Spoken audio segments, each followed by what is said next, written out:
Halo pemirsa, kembali lagi di One News Bola akhir pekan. Timnas Indonesia akan menjalani 2 laga uji coba kontra Kuwait dan Lebanon pada FIFA Matchday September 2025 di Surabaya. Partai ini tak sekedar uji coba, melainkan jadi ajang pemanasan krusial bagi skuad Garuda jelang putaran keempat kualifikasi Piala Dunia 2026.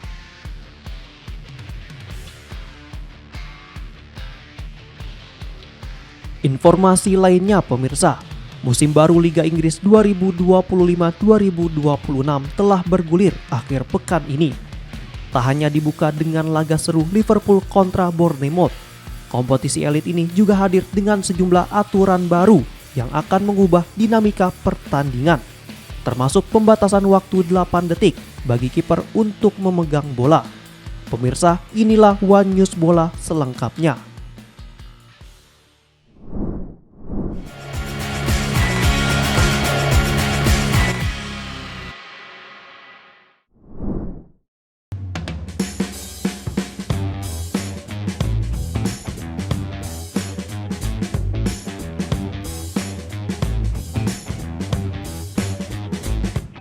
Proses naturalisasi gelandang FC Utrecht, Emiliano Jonathans, kini memasuki tahap akhir.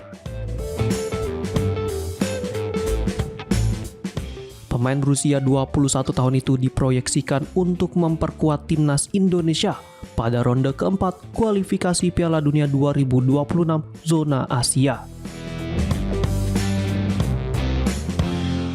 Ketua Umum PSSI Erick Thohir melalui unggahan di media sosial pada Jumat 15 Agustus 2025 menyampaikan bahwa ia telah menyerahkan Jonathans kepada Menteri Pemuda dan Olahraga Dito Aryo Tejo untuk melanjutkan proses administrasi.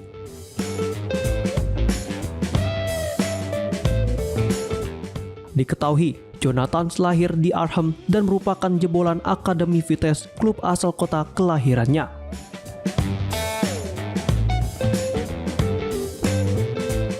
Dirinya memiliki darah Indonesia dari garis keturunan ayah melalui sang nenek yang berasal dari Depok, Jawa Barat.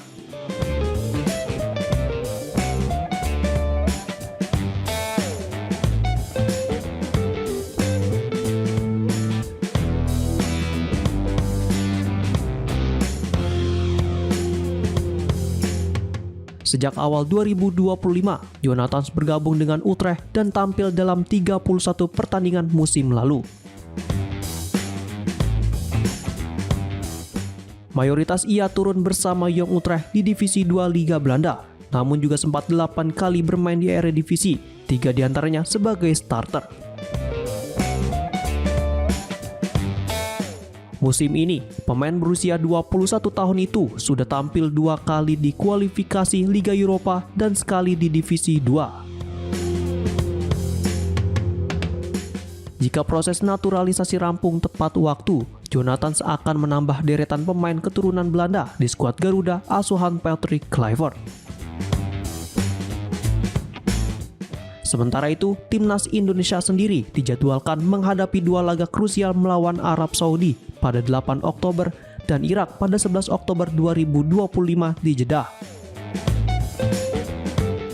Hasil positif di 2 laga tersebut sangat penting untuk menjaga asa lolos ke Piala Dunia 2026.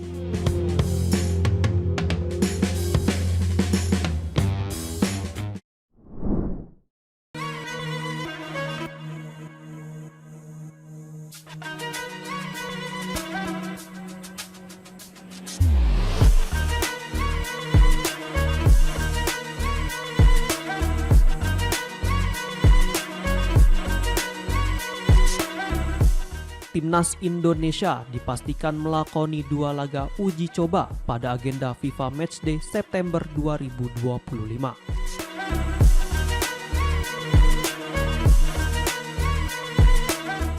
Jadwal resmi tersebut diumumkan melalui akun Instagram Timnas Indonesia pada Sabtu 16 Agustus 2025.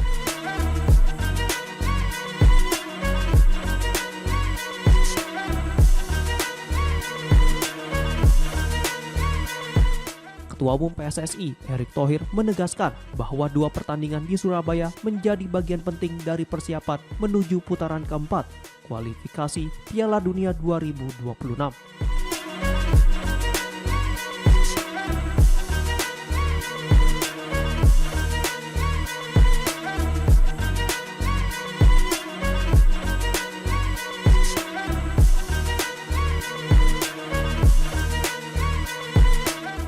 PSSI memutuskan untuk tidak menggelar pemusatan latihan khusus karena menilai gaya permainan Kuwait dan Lebanon cukup mirip dengan calon lawan Indonesia di babak kualifikasi.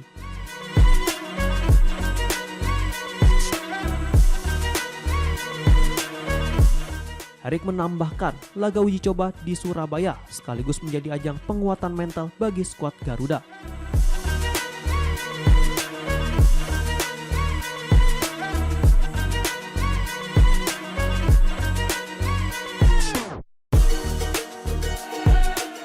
Selain itu, pertandingan ini memberi kesempatan bagi para pemain untuk tampil di hadapan publik Surabaya.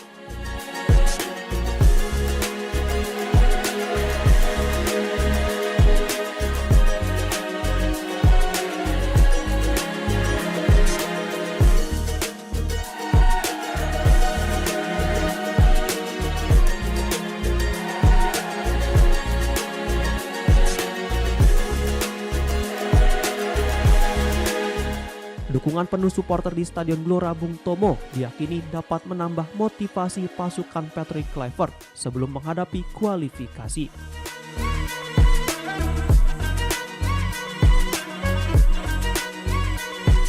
Sesuai jadwal resmi, Timnas Indonesia akan menghadapi Kuwait pada 5 September 2025. Lalu berjumpa Lebanon pada 8 September 2025.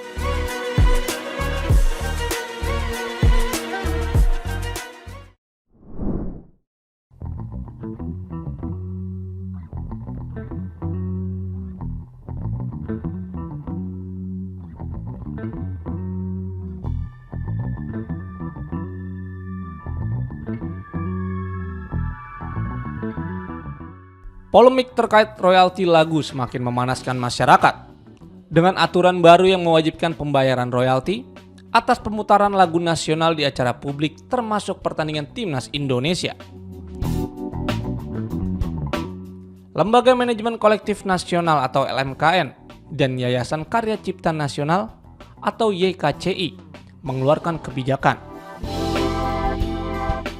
yang mencakup lagu-lagu seperti Indonesia Raya dan Tanah Airku yang kerap diputar dalam acara besar termasuk pertandingan olahraga.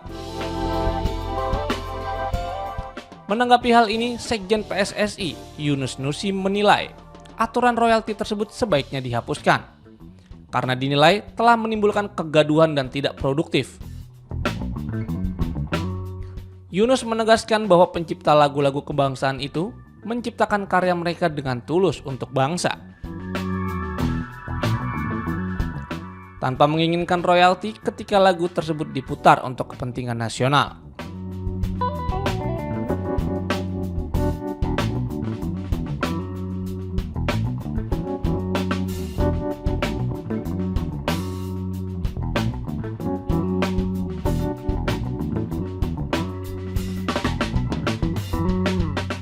Namun, pernyataan Yunus mendapat kritik dari pengamat musik Aldo Sianturi. Aldo menilai PSSI kurang memahami pentingnya regulasi hak cipta dan menekankan perlunya kepatuhan terhadap undang-undang hak cipta serta perjanjian dengan lembaga kolektif.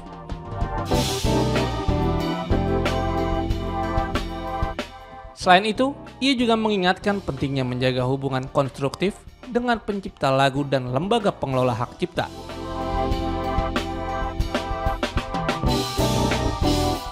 Aldo menyarankan agar PSSI bersama pemerintah dan LMKN mengembangkan model lisensi khusus untuk karya-karya yang memiliki status simbol nasional, alih-alih menghapus kewajiban pembayaran royalti. Dengan pendekatan ini, diharapkan lagu-lagu kebangsaan tetap bisa diputar tanpa menimbulkan masalah hukum.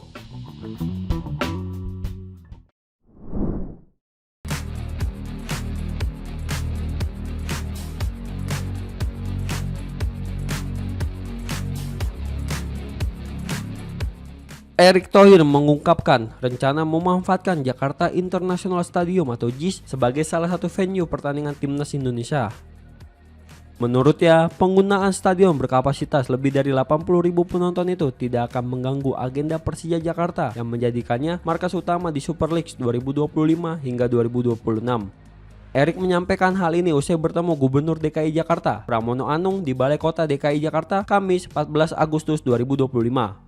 Dalam pertemuan tersebut, ia menegaskan bahwa PSSI ingin memaksimalkan fasilitas sepak bola yang ada di ibu kota demi mendukung perkembangan timnas. Pria yang juga menjabat Menteri BUMN itu menyebut peluang JIS menjadi venue laga timnas terbuka lebar, termasuk untuk agenda FIFA Matchday pada Maret 2026. Pada periode tersebut, seluruh kompetisi Liga Indonesia termasuk Super League akan dihentikan sehingga tidak bentrok dengan jadwal Persija. Dengan fasilitas modern dan bertaraf internasional, JIS dinilai mampu memberikan atmosfer terbaik bagi skuad Garuda saat berlaga di kandang sendiri.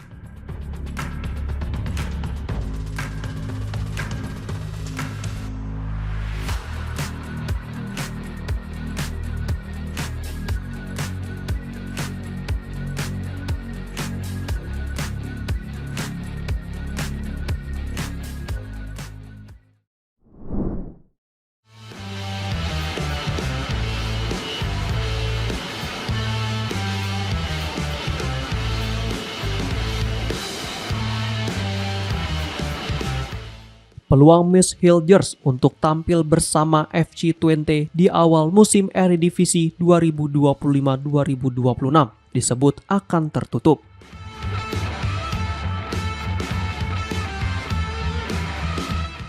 Pelatih Joseph Osting menegaskan bek keturunan Indonesia itu tidak akan masuk skuad saat Twente menjamu PSV Eindhoven di Stadion De Graafschap Minggu 17 Agustus 2025 waktu Indonesia bagian Barat.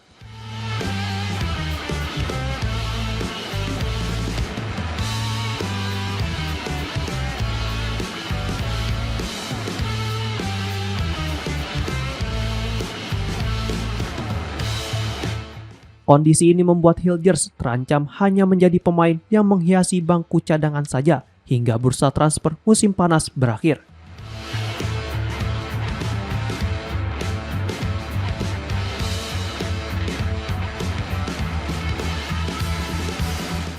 Pada pekan pertama Eredivisie menghadapi PSV, Hillgers juga tak tercatat dalam daftar pemain.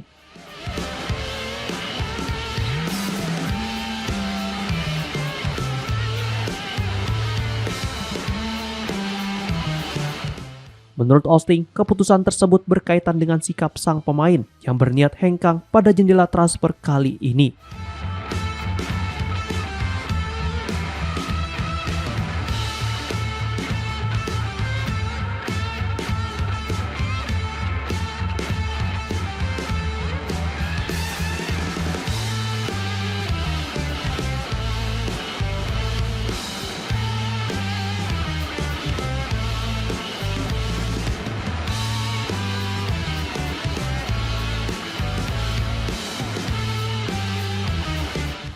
Osting menegaskan hanya akan mengandalkan pemain yang berkomitmen penuh untuk klub.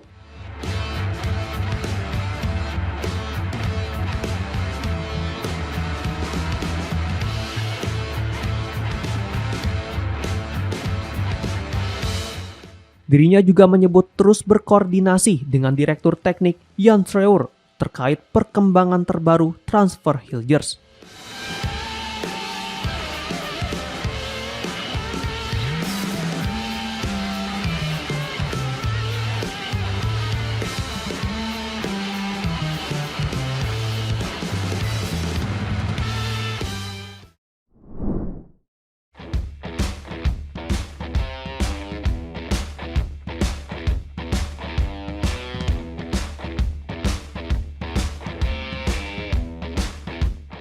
Musim baru Liga Inggris 2025-2026 resmi bergulir pada akhir pekan ini. Juara bertahan Liverpool telah membuka langkah dengan kemenangan usai menaklukkan Bournemouth di Anfield.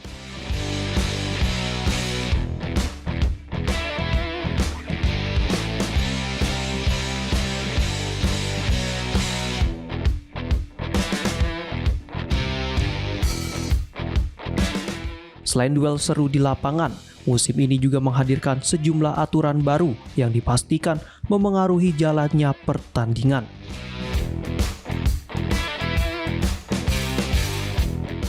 Perubahan paling signifikan berlaku untuk penjaga gawang.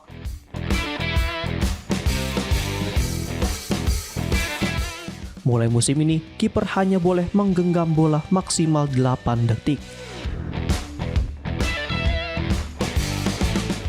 Jika melewati batas, tim lawan otomatis mendapat hadiah tendangan sudut.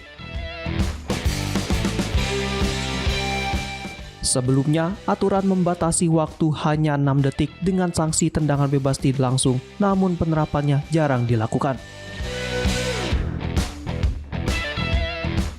Kini, wasit akan memberi peringatan berupa hitungan mundur 5 detik sebelum menjatuhkan hukuman.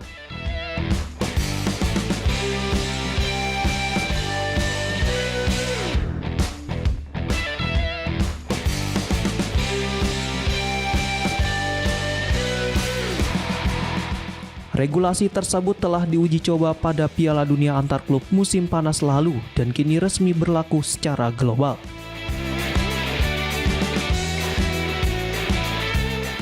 Selain itu, terdapat aturan baru lainnya, di mana hanya kapten tim yang berhak melakukan protes kepada wasit, serta ketentuan eksekusi penalti yang bisa diulang apabila pemain tak sengaja menyentuh bola 2 kali.